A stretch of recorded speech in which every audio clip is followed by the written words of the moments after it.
అలానే విశ్వేశ్వరరావు.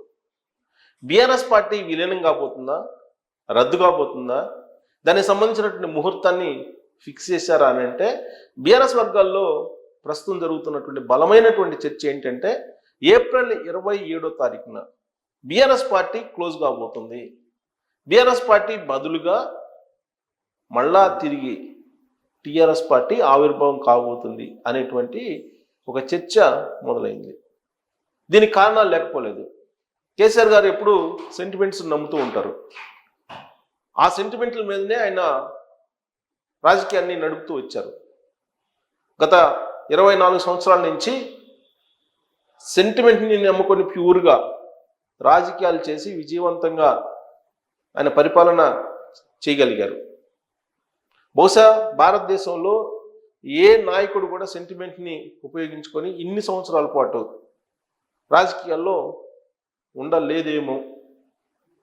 2001లో టీఆర్ఎస్ పార్టీని పెట్టినటువంటి కేసీఆర్ గారు ఉద్యమ పార్టీ అని చెప్పి 2014లో అధికారం రాగానే ఫక్త్ రాజకీయ పార్టీ టీఆర్ఎస్ పార్టీ, ఉద్యమ పార్టీ కాదు అని చెప్పి తెగేసి చెప్పేశారు. ఆ మాట చెప్పిన తర్వాత ఉద్యమకారులను పక్కన పెట్టారు, ఉద్యమ నేపథ్యాన్ని పక్కన పెట్టారు, ఉద్యమ స్ఫూర్తిని పక్కన పెట్టేశారు.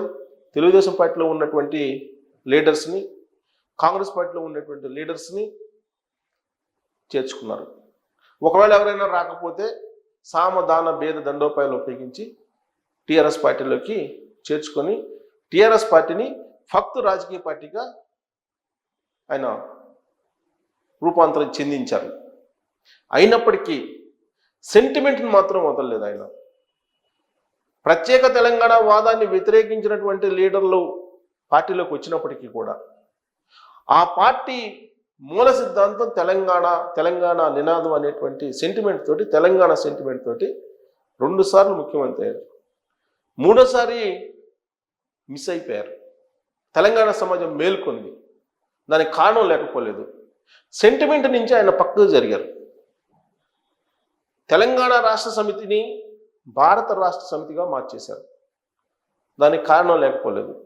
తెలంగాణ సెంటిమెంట్ తోటి 10 ఏళ్ల పాటు ముఖ్యమంత్రిగా ఉన్నటువంటి కేసీఆర్ గారికి ప్రధానమంత్రి ఎందుకు కాకూడదు, దేశ రాజకీయాలను ఎందుకు చేయకూడదు అనేటువంటి ఆలోచన కలిగింది. ఆ విషయాన్ని ప్రెస్ మీట్లో కూడా చాలా సందర్భాల్లో చెప్పారు.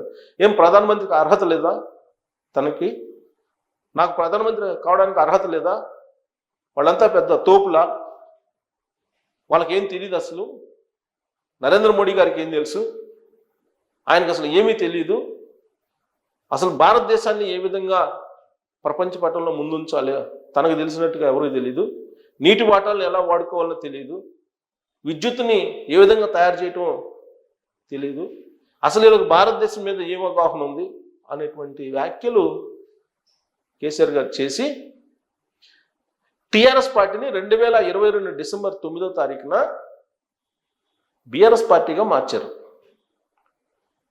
దానికోసం బీజేపీ పెద్దల సహాయ సహకారాలు కూడా తీసుకున్నారనేది అప్పట్లో వచ్చినటువంటి టాక్. ఎందుకనంటే కారు గుర్తు మారకుండా పార్టీ పేరును మాత్రం మార్చారు. దానికి కారణం కామన్ సింబల్. ఒకవేళ టీఆర్ఎస్ పార్టీని క్లోజ్ చేసేసి ఒకవేళ ఫ్రెష్గా బీఆర్ఎస్ పార్టీని పెట్టుకుంటే కనుక ఆ బీఆర్ఎస్ పార్టీ తోటి కనుక ఎలక్షన్కి వెళ్తే కామన్ సింబల్ వచ్చేటువంటి అవకాశం లేదు. అందుకే అక్కడ ఉండేటువంటి నామ్స్ అన్నింటినీ స్టడీ చేసిన తర్వాత, ఎలక్షన్ కమిషన్ నిబంధనలన్నింటినీ అధ్యయనం చేసిన తర్వాత కారు సింబల్ను మాత్రం ఉంచుతూ పార్టీ పేరును మాత్రం మార్చేశారు. జెండా అదే, సింబల్ అదే, పేరు మాత్రం మార్చేశారు. భారత రాష్ట్ర సమితిగా మార్చేశారు. దేశ్కి నేతగా మార్చారు. తెలంగాణ పిత కాస్త దేశ్కి నేత అయిపోయారు.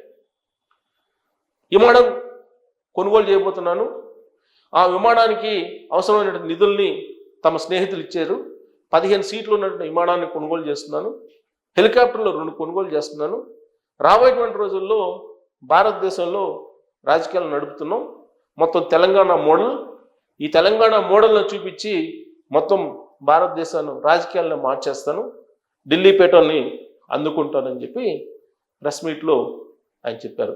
గుజరాత్ మోడల్ తోటి నరేంద్ర మోడీ గారు ప్రధానమంత్రి కావడానికి ఆయన సక్సెస్ అయ్యారు కదా, తెలంగాణ మోడల్ చూపించి నేను ప్రధానమంత్రి ఎందుకు కాకూడదు అని చెప్పి విలేకరుల సమావేశంలో ఆయన ప్రశ్నించారు, ఆయన వివరించారు. ఆ తర్వాత ఆయన దేశకి నేతగా మారిన తర్వాత ఒక పెద్ద ర్యాలీగా మహారాష్ట్రకి వెళ్ళారు. మహారాష్ట్రకి వెళ్ళి మహారాష్ట్రలో బీఆర్ఎస్ పార్టీ జెండా పాతారు. అక్కడ ఉన్నటువంటి లోకల్ ఎలక్షన్స్లో పార్టిసిపేట్ చేస్తే డిపాజిట్లు కూడా రాలా. ఆ తర్వాత వివిధ రాష్ట్రాలకు వెళ్ళారు, ఒరిస్సాకి వెళ్ళారు, తమిళనాడుకి వెళ్ళారు, కర్ణాటకకి వెళ్ళారు, ఢిల్లీ వెళ్ళారు. ఏ రాష్ట్రానికైతే కేసీఆర్ గారు వెళ్ళారో ఆ రాష్ట్రానికి సంబంధించినటువంటి నేతలు ప్రస్తుతం అధికారంలో లేరు, ఒక్క తమిళనాడు తప్ప. మరి తమిళనాడు ఈ సంవత్సరం అసెంబ్లీ ఎన్నికలు రాబోతున్నాయి.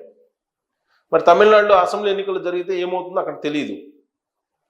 ఈయన వెళ్ళినటువంటి ఢిల్లీ ముఖ్యమంత్రి కేజ్రీవాల్ ఓడిపోయారు. ఒడిస్సా నవీన్ పట్నాయక్ ఓడిపోయారు.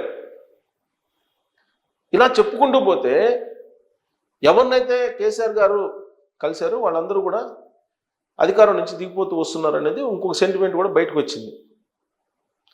సో ఇక నుంచి దేశకి నేత అనేది హోర్డింగ్స్ని దింపేసి మళ్ళా తెలంగాణ పిత హోర్డింగ్ని తయారు చేస్తున్నారు.